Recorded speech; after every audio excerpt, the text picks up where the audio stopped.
सहाबी हजरत अब्दुल्ला की कुर्बानी। जब अल्लाह की मोहब्बत इंसान के दिल में होती है तो अल्लाह तौला उसकी बड़ी कद्रदानी फरमाते हैं। अल्लाह से मोहब्बत में ऐसी कैफियत हो जैसे हजरत अब्दुल्ला बिन जुलबजाद रज़ियल्लाहु अन्हा को नसीब हुई थी। यह एक नौजवान सहाबी थे जो मदीना तैयबा से कुछ दूरी पर एक बस्ती में रहते थे।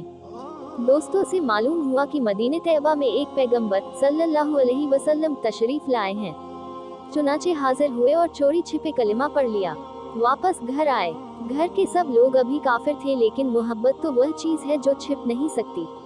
अपनी तरफ से तो बहुत छिपाया कि किसी को पता न चले, मगर जब भी नबी सल्लल्लाहु अलैहि वसल्लम का कोई नाम लेता तो ये बहुत गौर से सुनते, क्योंकि इन्हें अल्लाह के रसूल से बहुत मोहब्बत थी।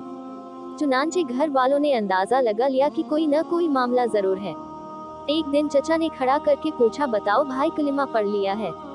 फरमाने लगे, जी हाँ। चचा कहने लगा, अब तेरे सामने दो रास्ते हैं, या तो कलिमा पढ़कर घर से निकल जाओ और अगर घर में रहना है तो फिर हमारे दीन को कबूल कर ले।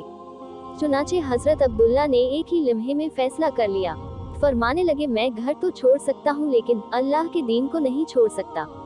चचा ने मारा पीटा भी और जाते हुए जिस्म के सारे कपड़े उतार लिए। जिस्म पर कोई कपड़ा न था। माँ आखिर माँ होती है। अपने शौहर की वजह से सबके सामने तो कुछ कह न सकी, लेकिन छिपकर अपनी चादर हजरत अब्दुल्ला को पकड़ा दी कि बेटा जिस्म छिपा लेना। हजरत अब्दुल्ला चादर लेकर जब बाहर निकले तो उसके दो टुकड़े किए, एक से सतर छिपा लिया और दूसरी ओढ़ ली। इसीलिए ये सहाबी जुलबजादैन यानी दो चादरों वाले नाम से मशहूर हो गए। अब कहाँ गए? जहाँ सौदा कर चुके थे उधर ही चल दिए। कदम अपने आप मदीना तैयबा की तरफ बढ़ रहे थे। रात को सफर करके सुबह को नबी सल्लल्लाहु अलैहि वसल्लम की खिदमत में हाजिर हुए। नबी करीम सल्लल्लाहु अलैहि वसल्लम ने देखा तो आपके चेहरे पर अजीब खुशी की कैफियत जाहिर हुई। सहाबा किराम सोच में पड़ गए कि आखिर यह कौन आया कि जिसको देखकर अल्लाह के रसूल सल्लल्लाहु अलैहि वसल्लम इतना ज्यादा खुश हुए हैं। हजरत अब्दुल्ला अल्लाह के रसूल के पास आए और अर्ज किया कि ऐ अल्लाह के नबी, सब कुछ छोड़कर आ चुका हूँ। अब तो आप सल्लल्लाहु अलैहि वसल्लम के कदमों हाजिर हूँ। लिहाजा ये सहाबी असहाबे सुफ़ा में शामिल हो गए और वही रहना शुरू कर दिया। क्योंकि कुर्बानी बहुत बड़ी दी थी, अल्लाह की मोहब्बत में अपना सब कुछ दांव पर लगा दिया था, इसलिए इसका बदला ऐसा ही मिलना चाहिए था। इसीलिए उनको ऐसी कैफियतें हासिल थी कि अल्लाह की मोहब्बत में कभी कभी जज्बे में आ जाते थे। मस्जिद नबी के दरवाजे पर बैठे होते थे और ऐसा जजबतारी होता था कि ऊंची आवाज में अल्लाह अल्लाह कहने लगते। एक बार हजरत उमर रज़ियल्लाहु अन्हा ने देखा कि बहुत जोर जोर से मस्जिद के सामने अकेले बैठे अल्लाह अल्लाह कह रहे हैं, तो उन्होंने डांटा कि क्या करता है। यह सुनकर अल्लाह के नबी सल्लल्लाहु अलैहि वसल्लम ने फरमाया, उमर अब्दुल्ला को कुछ न कहो, यह जो कुछ कर रहा है इखलास से कर रहा है। कुछ जमाना गुजरा, नबी करीम सल्लल्लाहु अलैहि वसल्लम एक जंग में तशरीफ ले गए। हजरत अब्दुल्ला भी साथ थे। रास्ते में एक जगह पहुंचे तो बुखार हो गया।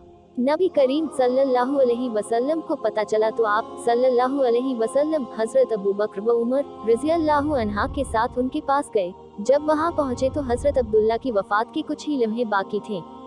नबी करीम सल्लल्लाहु अलैहि वसल्लम ने उनके सर को अपनी गोद मुबारक में रख लिया। यह वह खुशनसीब सहाबी हैं जिनकी निगाहें चेहरे रसूल सल्लल्लाहु अलैहि वसल्लम पर लगी हुई हैं और वह अपनी जिंदगी की आखिरी सांसें ले रहे हैं। सुबहान अल्लाह। आप सल्लल्लाहु अलैहि वसल्लम की गोद में ही हजरत अब्दुल्ला की वफात हो गई। नबी करीम सल्लल्लाहु अलैहि वसल्लम ने इरशाद फरमाया कि कफन दफन की तैयारी करो। आप सल्लल्लाहु अलैहि वसल्लम ने अपनी चादर भिजवाए और फरमाया कि अब्दुल्ला को इस चादर में कफन दिया जाए। सुबहान अल्लाह। वाह अल्लाह, तू भी कितना कद्रदान है कि जिस बदन को तेरी राह में नंगा किया गया था, आज तू उस बदन को अपने महबूब की चादर में छिपा रहा है।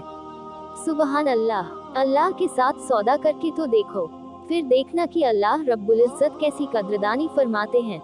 हम लोग ही बेकदरे हैं कि अल्लाह तौला को भी कुरान में कहना पड़ा कि उन्होंने अल्लाह तौला की वैसी कद्र नहीं की जैसी करनी चाहिए थी। खुद नबी करीम सल्लल्लाहु अलैहि वसल्लम ने उनका जनाजा पढ़ाया और फिर जनाजा लेकर कब्रिस्तान की तरफ चले। शरीयत का मसला यह है कि जो आदमी मैयत का सबसे ज्यादा करीबी हो तो वह कब्र में उसको उतारने के लिए उतरे। उस वक्त अबू बकर व उमर रज़ियल्लाहु अन्हुमा भी खड़े थे। नबी सल्लल्लाहु अलैहि वसल्लम ने खुद कब्र में उतरकर फरमाया कि अपने भाई को पकड़ा दो, मगर उनके अदब का ख्याल रखना। आप सल्लल्लाहु अलैहि वसल्लम ने उस सच्चे आशिक को अपने हाथों में लिया और जमीन की सुपुर्द कर दिया, गोया अपनी अमानत जमीन को दे दी। हदीस मुबारक का खुलासा है कि अल्लाह के महबूब सल्लल्लाहु अलैहि वसल्लम ने जब उनको जमीन पर रखा तो आपने इरशाद फरमाया कि ए अल्लाह, मैं अब्दुल्ला से राजी हूँ, तू भी इससे राजी हो जा। ये बोल ऐसे थे कि हजरत उमर रज़ियल्लाहु अन्हा भी सुनकर कहने लगी कि मेरा जी चाहता है कि काश आज नबी अकरम सल्लल्लाहु अलैहि वसल्लम के मुबारक हाथों में मेरी मैयत होती।